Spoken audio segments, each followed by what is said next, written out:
and welcome to today's episode of the Ladies Best Life podcast. Today I'm going to be delving into some interesting things that I've been experiencing recently, and also, as always, some questions that you guys have been asking me. Thank you for the questions that you ask, for the messages that come off the back of these podcasts, and for those of you who's joined my free Facebook group. Really appreciate it. And obviously, the aim of these are to help you to get to your goals without directly working with me. So for free, you've got the podcast, you've also got the Facebook group, and you can learn how to get your results, keep them long term, and be involved of a community of like-minded people, which is super exciting. So I want to start by saying I think it's like 3 weeks now into the Coaching Club Challenge. We decided to do a 6-week challenge, mostly for people who wanted to lose weight and have a bit of a kind of like flying start into the year, but making sure that they wouldn't then just gain all the weight after, which is what you see with the majority of 6-week challenges and stuff like that. So the results that have come in so far, we've got one lady who has consistently lost £2 every single week. We've got another lady who's up to £5 loss already. Someone else who's managed to absolutely crack having 5 portions of fruit and veg every single day. And therefore she's noticed not only her energy has gone up massively, but also her skin has cleared and her bloating has gone down.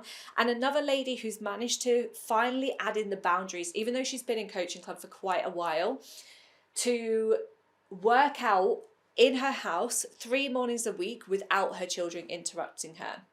They are phenomenal. And that's like literally just mentioning 4 of the results out of the 30 people who are in there. All of them are winning, whether it be weight loss, whether it be energy, whether it be boundaries, habit implementation, they're all winning, which is absolutely insane. So for those of you who are listening to this who are Coaching Club, I just want to say well done and thank you, because you are flying and it's a fucking honor to work with you all the time, but this has been a super exciting phase, so thank you.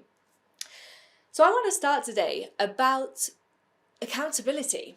I want to talk about that first and foremost, because it's one of those things that people feel like they shouldn't have to have. So like I talked about last week, people can be like, I managed to run a business, I've managed to keep my children alive, run a house, like why can't I do these things for myself? And the way that I kind of see that is when you've got so many other things to do, it can be nice just having that person step in and be like, have you done this? Where are you up to with this? Have you got any questions? What's the hurdles if you haven't managed to implement it? And that's what accountability is. It is someone else outside of yourself helping you to do what you say you were going to do.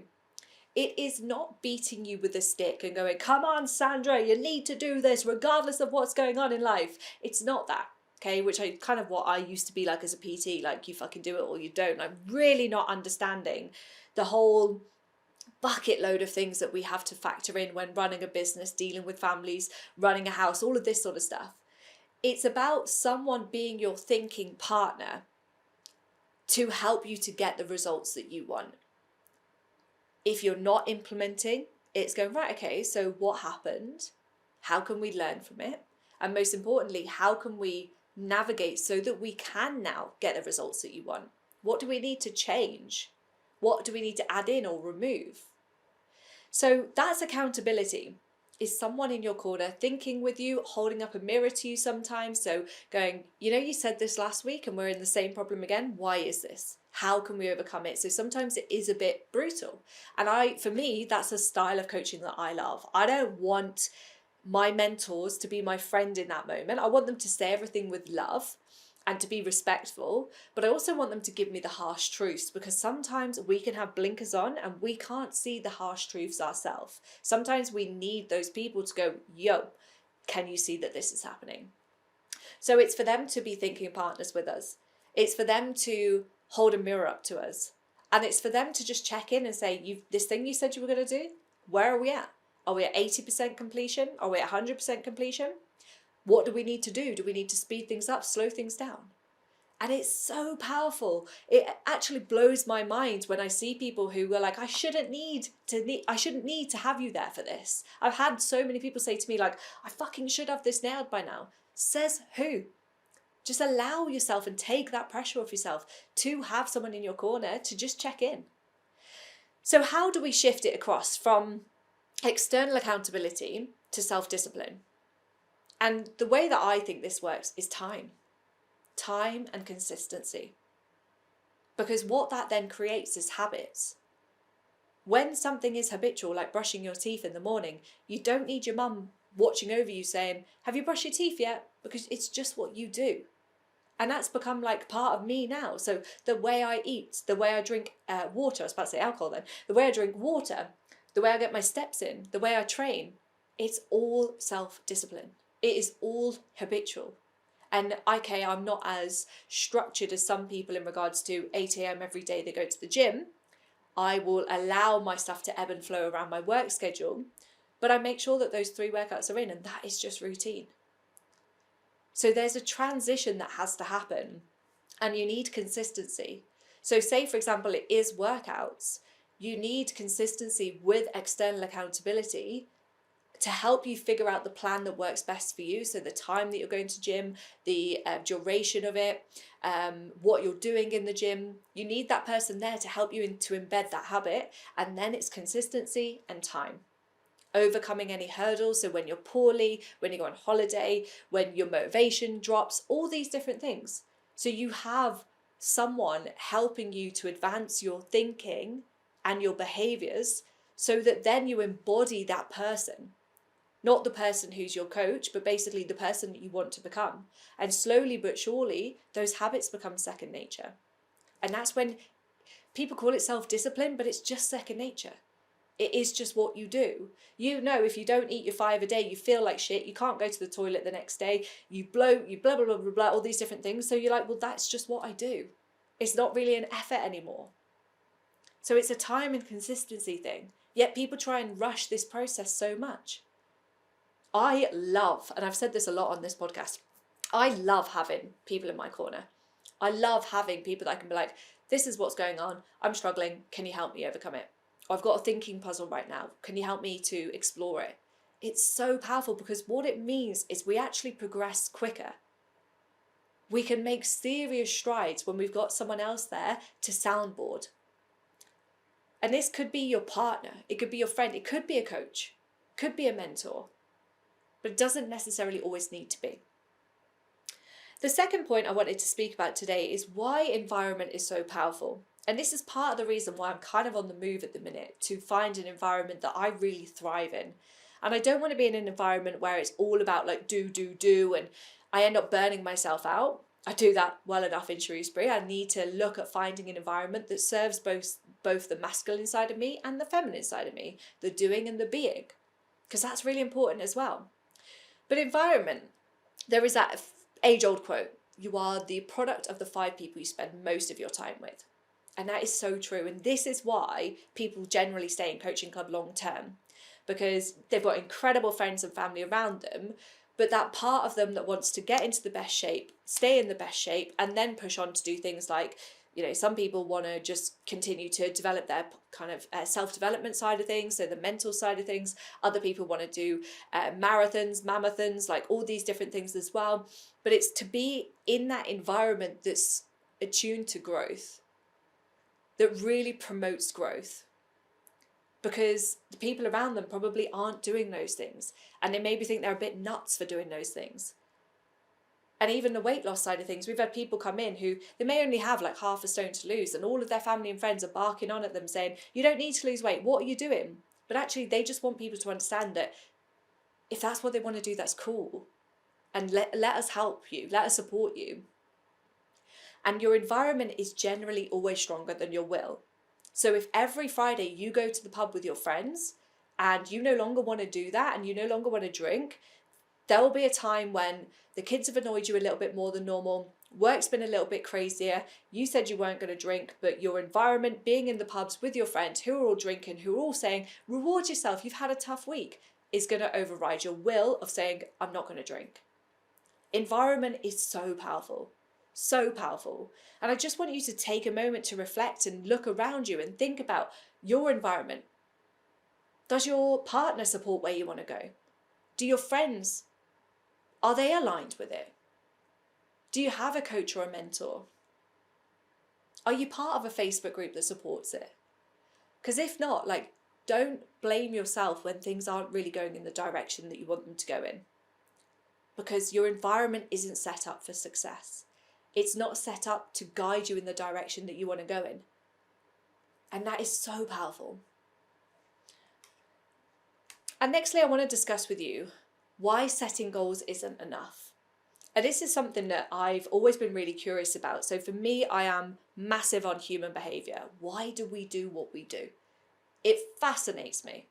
Why can someone have a really traumatic childhood and learn for the rest of their life that they are not good enough and that is gospel, and they kind of accept that and therefore they don't do anything with their life, and then someone else could have a horrendous childhood, similar sort of trauma, and literally be like, fuck you, and go to the moon? Why is that? And when kind of exploring that over the Christmas break, I started asking myself the question around goals, because obviously January is all about setting goals, setting intentions, New Year's resolutions. And I was like, okay, so if we write down we want to lose 2 stone, why is that not enough? Or is that enough, first and foremost? And then I kind of established, no, it's not. So then why? It's not enough because, first of all, it doesn't cultivate any routines off the back of it. So if you, don't tell me what you want, show me your routines. Show me your day-to-day routine, because that is how I'll be able to see what you actually want. Because saying that you want to lose weight, but then your routine has no self-care, no training, no kind of structure around your nutrition, that says to me that we don't want this, because your actions, your desired actions, your structure does not match your goals. So you can write down that you want to lose 2 stone every single month this year. That can be your goal, right? For the rest of this year, I'm going to lose 2 stone. But if your routine and your journaling, your structure does not match that, it isn't enough. So you set the goal, by all means. Set the 2 stone, whatever it is. I don't care, right? Set that goal. But then we need to look at your routines. And one thing to consider here is you can't overhaul your life. Step by step, we need to stack those habits. Start with the lowest hanging fruit, the easiest things to do, whether it's easiest to implement or the things that you love more. So it could be that you love going for a walk in the morning, but you've just fallen out of the habit. Start there. And then let those habits stack over time. Incredible. But then it also goes a little bit beyond that. What is it that you want to feel in, by achieving that goal? So let's stick to weight loss. What is it that you want to feel? Just think about that for a second.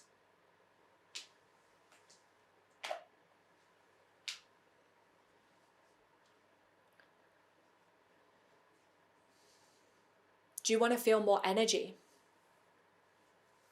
Do you want to feel like you can be more present with your loved ones? So you want to connect more? Do you want to feel like being in the energy levels that you've got, the body that you've currently got, are they holding you back from what you really want to get from life? So you actually want to grow. Maybe you want to start doing seminars. You want to start delivering to your teams better. So you want more confidence. You want to grow there. Think about the bigger picture. And it could be all of these. And just think about it for a second. Energy and aliveness. Commitment and pursuing something. Connection with family, friends, colleagues, those deep connections. And then overall growth. Write those down and just ponder on them. Because getting the arbitrary goal is one thing, but to stay determined, focused, motivated, and to keep doing what you said you were going to do, those 4, or at least one of them, need to be in the running as well.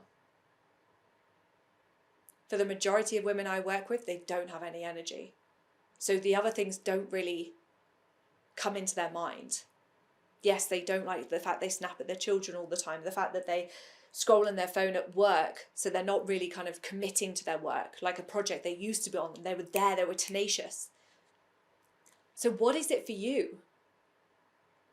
And can we have that as our focus word for this year? My focus word this year is growth. Strategic growth, to be precise. And that is personal and professional. So just writing that arbitrary goal, I wouldn't say is going to be enough, because how many years have you wrote that down for? And in reference back to last week, it's not enough to just write the goal down, to keep wishing for it because you've got all the information, and then giving yourself a hard time because you're not implementing it. Because remember, like referring to last week, it's not just education information that we need. If we know what we need to do, but we're not making the changes, it's behavior change that we need. So setting the goals, sometimes we need to broaden it. We need to attach it to one of those greater desired outcomes. Then we can hook the goals to it. But of course, then we need to take it down and we need to go routines. What of these routines are going to create that? Because without the routines, it's just a wish. A goal without a plan is just simply a wish. So just take stock, because we're at the end of January.